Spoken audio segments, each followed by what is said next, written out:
والروح فيها بإذن ربهم من كل أمر سلام هي حتى مطلع الفجر صدق الله العظيم. Ada berapa ayat? Ada 5 dari ayat 1 sampai dengan 5. Nah, Al-Qadar ini memiliki penjelasan dalam surah Al-Qadar itu sendiri. Inna anzalnahu fi lailatul qadar, sesungguhnya kami telah menurunkan Al-Qur'an fi lailatul qadar, di dalam malam Al-Qadar. Malam Al-Qadar ini maksudnya adalah malam yang penuh dengan kemuliaan, ya. Wa ma adraka ma lailatul qadar, dan tahukah kamu apa itu malam Al-Qadar? Yaitu malam kemuliaan, malam yang penuh dengan kemuliaan. Sebagian ulama mengatakan bahwa Lailatul Qadar ini terjadi peristiwanya di 10 terakhir bulan suci Ramadan, terutama di malam-malam ganjilnya, yaitu malam 21, malam 23, malam 27, dan malam 29. Maka ketika malam-malam ganjil itu berjagalah kalian. Artinya berjaga seperti apa? Hidupkan malam-malam kita semua di malam-malam ganjil itu dengan apa? Dengan ibadah-ibadah yang semakin mendekatkan diri kita kepada Allah. Contohnya apa? Perbanyak sholat sunnah, ya, di sepertiga malam menjelang sahur, banyak baca istighfar, berzikir, kemudian juga banyak baca Al-Quran di malam-malam ganjil itu. Supaya apa? Supaya Allah turunkan malaikatnya. Nanti di ayat berikutnya dijelaskan bahwa para malaikat akan turun membawa rahmat dari Allah kepada rumah-rumah atau tempat-tempat yang dipenuhi dengan ibadah, bukan yang dipenuhi dengan maksiat, ya.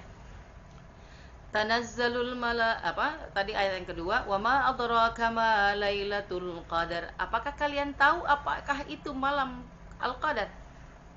Lailatul qadri khairum min alfi syahr.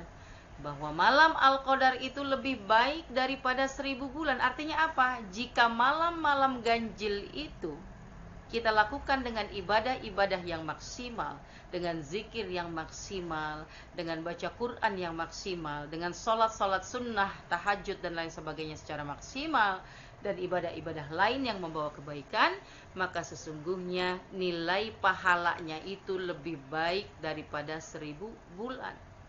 Dan ini hanya terjadi pada bulan suci Ramadan, di 10 terakhir malam bulan Ramadan.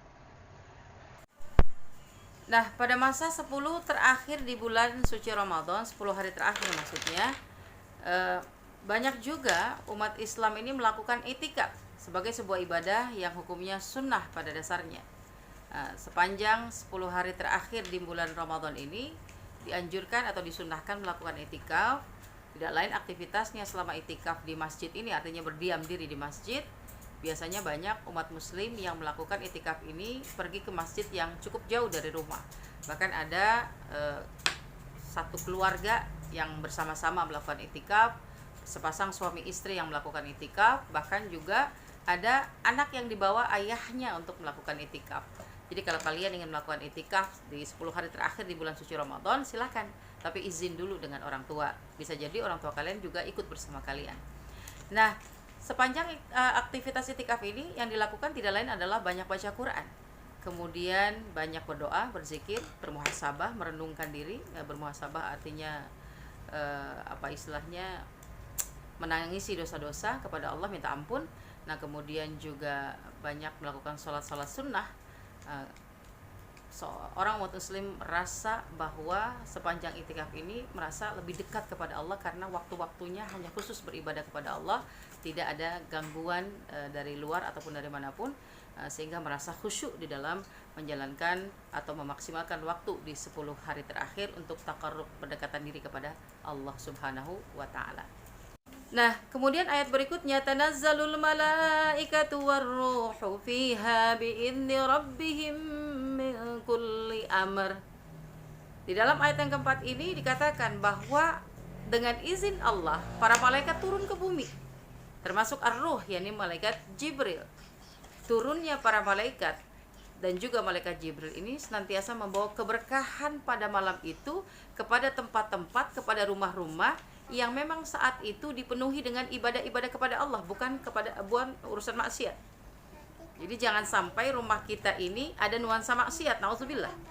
Dan mudah-mudahan rumah-rumah kita, tempat-tempat kita pada malam ganjil itu kita sedang melakukan ibadah, malaikat memberikan keberkahan atas izin Allah Subhanahu wa taala. Maka doa yang kita panjatkan, zikir yang kita lakukan, baca Quran yang kita lakukan, dan ibadah-ibadah lain yang berupaya untuk mendekatkan diri kepada Allah, ini mendapatkan keberkahan dari Allah, doanya dikabulkan insya Allah, dan juga ibadahnya diterima oleh Allah Subhanahu wa taala.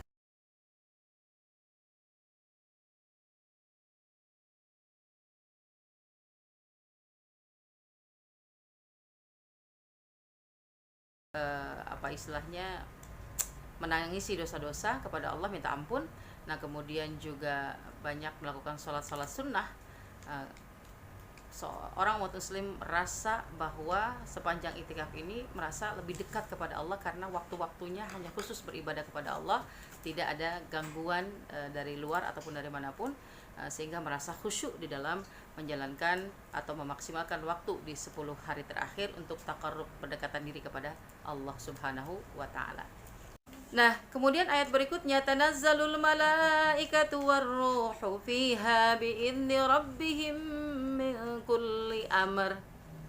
Di dalam ayat yang keempat ini dikatakan bahwa dengan izin Allah para malaikat turun ke bumi, termasuk ar-ruh, yakni malaikat Jibril. Turunnya para malaikat dan juga malaikat Jibril ini senantiasa membawa keberkahan pada malam itu kepada tempat-tempat, kepada rumah-rumah yang memang saat itu dipenuhi dengan ibadah-ibadah kepada Allah, bukan urusan maksiat. Jadi jangan sampai rumah kita ini ada nuansa maksiat, nauzubillah. Dan mudah-mudahan rumah-rumah kita, tempat-tempat kita pada malam ganjil itu kita sedang melakukan ibadah, malaikat memberikan keberkahan atas izin Allah Subhanahu wa taala. Maka doa yang kita panjatkan, zikir yang kita lakukan, baca Quran yang kita lakukan, dan ibadah-ibadah lain yang berupaya untuk mendekatkan diri kepada Allah, ini mendapatkan keberkahan dari Allah, doanya dikabulkan insya Allah, dan juga ibadahnya diterima oleh Allah Subhanahu wa taala. Salamun hiya hatta matla'il fajar. Dan malam itu ada juga kebahagiaan, ada keselamatan, ada keberkahan, ada kedamaian, ya. Hatta matla'il fajr, suasananya pada malam Al-Qadar itu sangat damai, sangat tenang, sangat sejuk, ya, sampai kepada terbitnya matahari. Masya Allah.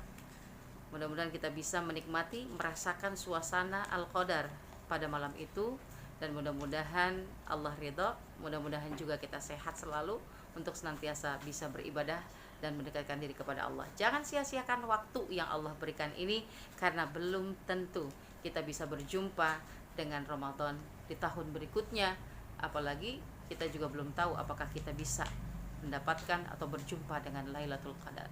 Masya Allah, tabarakallah. Mohon maaf atas segala khilaf, mudah-mudahan bermanfaat, dan insya Allah kita jumpa lagi di lain kesempatan. Wallahu a'lam bishawab. Wassalamualaikum warahmatullahi wabarakatuh.